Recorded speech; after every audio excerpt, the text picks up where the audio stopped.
Welcome to the Digital Transformation Podcast, a podcast that connects you with the most influential players in this field who are shaping up the world around us digitally. We help you gain an edge on your competition, whether you're a small business owner, CEO, or just someone who wants to stay informed on all things digital. This is your go-to source. With your host, Michelle Cimino, the CEO of the Lasting Dynamics Group. Yeah, I clearly see here an agile mindset. I would even say growth tagging oriented probably, and I love it. Here behind the lines, process evaluations or retrospectives, grooming, because this is what we have been discussing. And then collective ownership that comes from extreme programming, but it's very, very valuable to use anywhere else. And then the pros and cons of asynchronous communication, when to take a meeting, when actually have a quick chat, I truly understand where your thoughts come from. And my next question was also connected to another post you made on LinkedIn, I guess, and it's about either agile practices that you would use regardless the industry, regardless the project, those that you really like and usually recommend and promote in your teams. I love all of them. Scrum is simple but difficult to master. If you pick and choose in the Scrum guide what you want to do, then it's not Scrum. So, it's you can choose whatever you want in it. It's not like, but this is Scrum. And if you remove something or add something, then it's not anymore. Right. I agree. You face every time the same challenge. The retrospective, I think, is the most hated ceremony and the most misunderstood, especially when you work with clients who are just onboarded, because they say, oh, why do we repeat what we've just done? Blah, blah, blah. It takes some practice and some introspection to understand what do you do with criticism. A retrospective is usually focused on the negative side of it. And I wouldn't say it's the most important because all the ceremonies are equally important. Probably there is too much focus on the stand-up. In my view, the daily stand-up, it's just quick status, is not to judge what people have done or what they are going to do, because this is dictated by the product backlog. But grooming is also a good one because you see that basically where a product launch or to market, we're going to face reality. And so it's always a very interesting meeting, the grooming one. It's really for the team to face, the challenge together. Usually one person brings a big challenge and the team has to figure out how to get out of it. But all equally important, once again, I'm probably a bit biased because I'm Scrum guy, okay? I apply it. After, I would say the application of Scrum is different if you run it at the team level, at the leadership level and executive level. So I would say, of course, at the executive level, you don't really do a stand-up. One, they don't have the time. So I think it's just about level of appreciations, but at the team level and product level, I think it's very important to stay on the tracks. And rather than to try to reinvent Scrum, spend more time understanding Scrum and what exactly are the underlying reason why it was written this way and why teams are supposed to work this way. When I work with teams outside IT or digital, so either in marketing or finance or R&D, for example, so for who Scrum is usually something completely new, Agile, they heard about Agile, but for them, it's IT stuff. It's very important to start from the basis to redefine every word, because there's so much room for misunderstanding because this comes from the IT side, and people outside IT never wants to be confused with IT people for whatever reason. So I spend a lot of time going back to the roots of Scrum, the history, success, outside IT in some other clients, other projects, and start slowly. What is the backlog? The backlog is the core of everything in Agile. So if you don't have a great backlog, you are not going to have a great outcome. And slowly you define the acceptance criteria, et cetera, et cetera. So it usually takes quite a long time to have a well-performing team outside IT or digital with Agile. I have some examples, in finance functions in treasury where it works very well. So, but it needs some sponsorship. It needs some investment from the team, from their managers. If you don't have that, it's going to be a fade. It's going to, oh yeah, we're excited, it's something new. Oh no, it's too difficult. So it's a massive risk every time to go back to the old-fashioned way of working because it's so comfortable. Why do I need to change? And so one of the big challenges that you face in agile transformation is, let's say at the director level, people lack transparency when it comes from others, but they're not always happy to give transparency to others. Okay, so there are some concepts in Scrums like courage, honesty. Let's hope that everybody has this in a company, in the team. But transparency is usually where it's more difficult to get the leadership to share with the rest of the team because they have strategic planning, they have 1, 2, 3, 4, 5 years strategic plan to put in place, and they can't share everything. So what the team is going today is going to impact something else later. So that's why when you do agile coaching is different from with a team. I agree with everything actually, and I want to remark the idea that the Scrum is probably the first agile methodology that everyone should learn, because once you understand the Scrum, that is a kind of a cage, that dictates everything, how the team should collaborate, how to produce the software or the product or any other kind of deliverable, and how to communicate, which are the roles among the team. It defines everything. It's a whole framework. Then it's easier to go into other directions that probably are kind of a subset definition of just one particular area, like could be test-driven development eventually, or I don't know, Kanban, that is just the visualization tool. That's it. So, but you mentioned agile transformation. You understood I'm quite a big fan of agile words, So agile transformation, digital transformation. Very simple but weird question. Are they synonymous? Is one the subset of the other? Or in which relationship they are? Can we easily state that in order to embrace the digital transformation, you need an agile mindset? That's a very good question. You can have an agile transformation with zero digital transformation because you can work on agile projects that do not involve at all technology. That's possible. So agile transformation is more, and you mentioned the word, about the mindset, collaborative aspect, working on a common goal that is clearly defined from the beginning. Digital transformation, I've never seen one delivered without an agile approach. That may exist. I've worked, for example, in some banking projects where you still have some teams working in a waterfall way. Why? Some were IT outsourced companies, and this was their way of working. So as a client, once you have defined the contract, you cannot force them to change their methodology.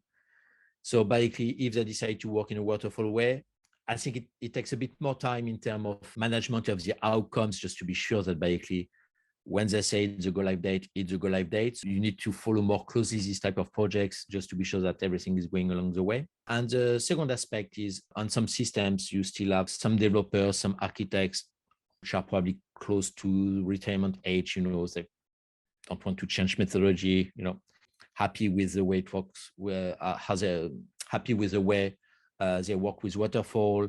Either you're going to fight them or you are going to try to find a way to work with them to get, what you need.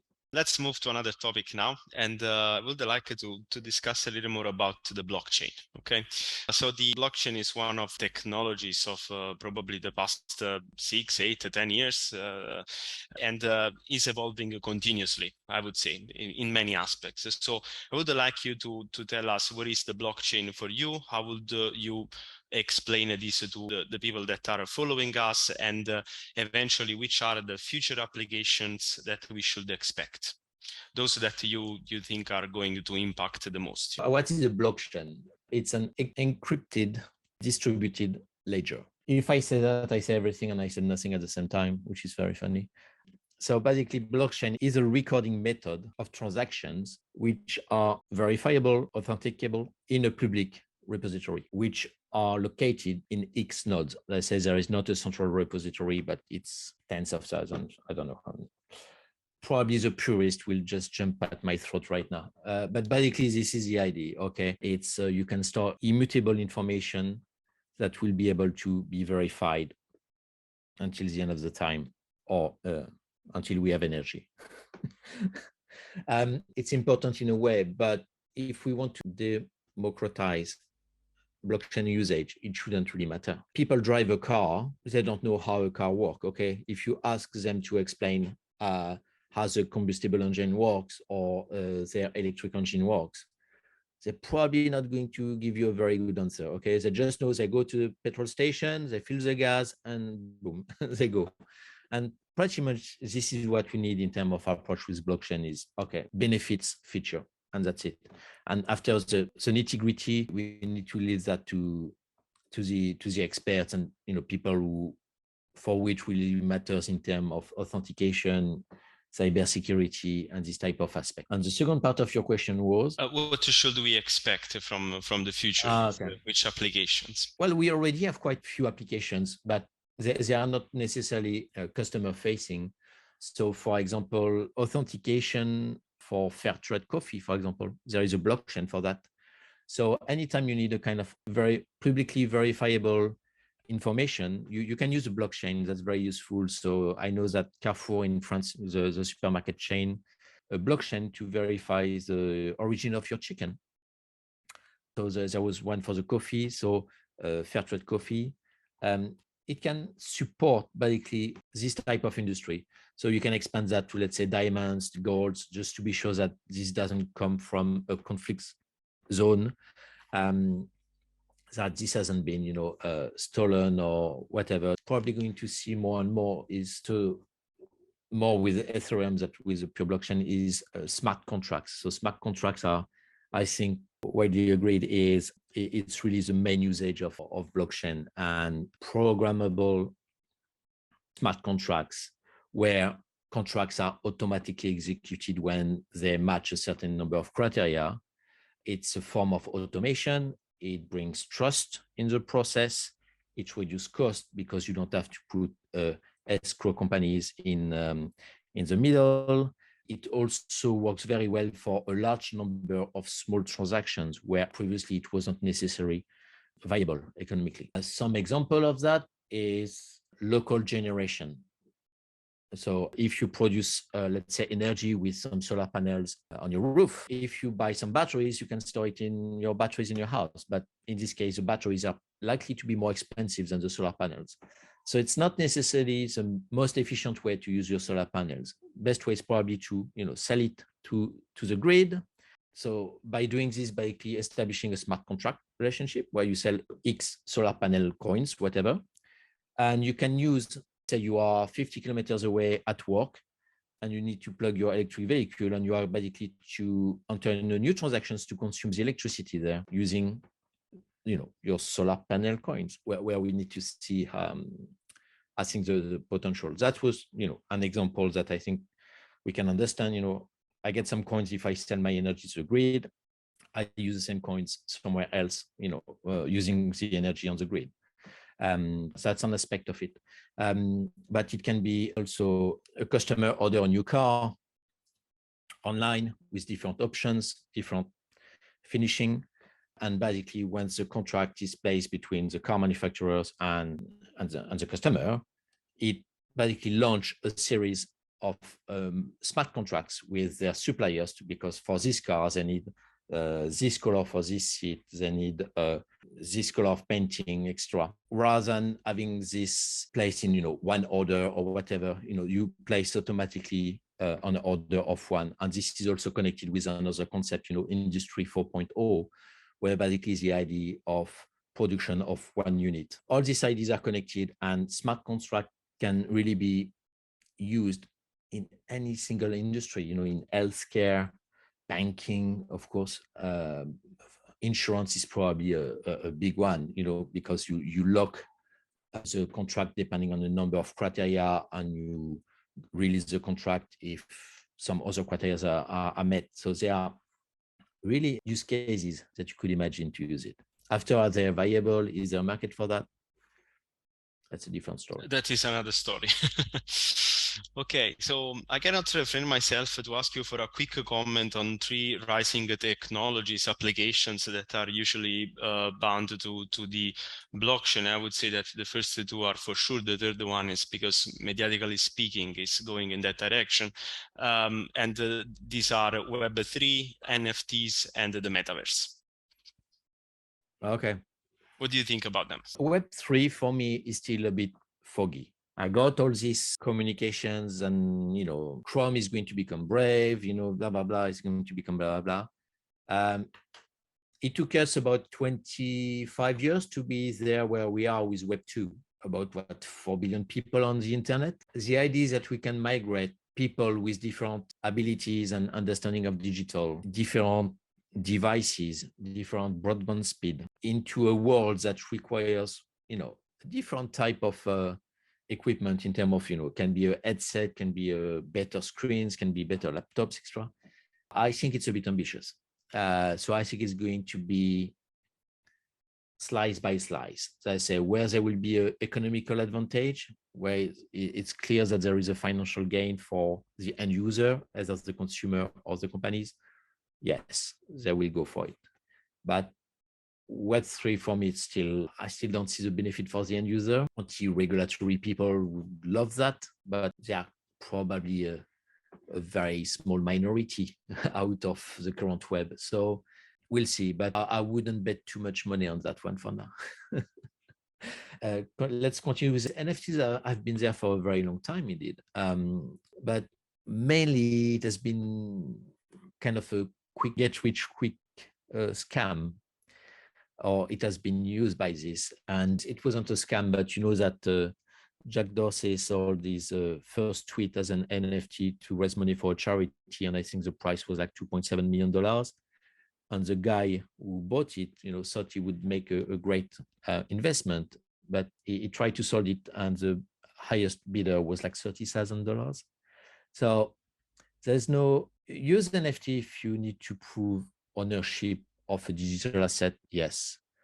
If you think that there are some great investment for you, that's your own decision. Personally, I don't have any. But I think for artists, authors, there is something there for them because it massively increases the royalties they could receive. So by selling, digital only products, I would say the use cases are coming. I would say legitimate use cases. But once again, it's not broad enough. It's not mainstream enough to have a serious impact. I think we need to wait for large brands to popularize. So I'm thinking, I know that Starbucks is coming with some NFTs, McDonald's, Nikes. So let them educate the mainstream audience about that, how to use them, how to collect them, how to exchange them. And I'm sure that after this will invade the B2B space. But I would say right now we are very much early stage awareness education. The last one, metaverse. I spend quite a lot of time in the metaverse these days. I love it. If, let's say Web3 is something in the future, I think the next step is the metaverse. Why do I believe it? Because your experience and engagement in the metaverse is completely different from in a Zoom call or here. I'm here with you, I'm talking with you, Michele. I have Facebook, emails, etc. And I have plenty of potential distractions that could get me out of my thinking, of my talking with you. When you're in a metaverse, you're in a metaverse. And you are in it, all your senses are in it. And can be overwhelming at the beginning, by the way. There is so much that, I need to be aware in this space where usually I have 5% here, 10% there, 20% here. We don't have the habit anymore to be like on one thing for a long time. I think the technology is great now. A few years ago, I think the technology was still pretty crap and people were still getting sick. I think now we are good enough. There is a big barrier, which is still the price. I mean, one headset is what, for $500-600? And if we take last year, for example, Quest sold 800,000 headsets, and they have about half of the market. So worldwide, it was about, I think, 1.6 million. There are 4 billion internet users. How long is it going to take to move them to the metaverse? So Of course, we have the core gamers, etc., who are in the metaverse. Fine. We are in the manufacturing world, in the product design, you already have quite a lot of product, like real physical product, manufacturing layout, etc. You already have metaverse and virtual reality headset in use for already quite a long time.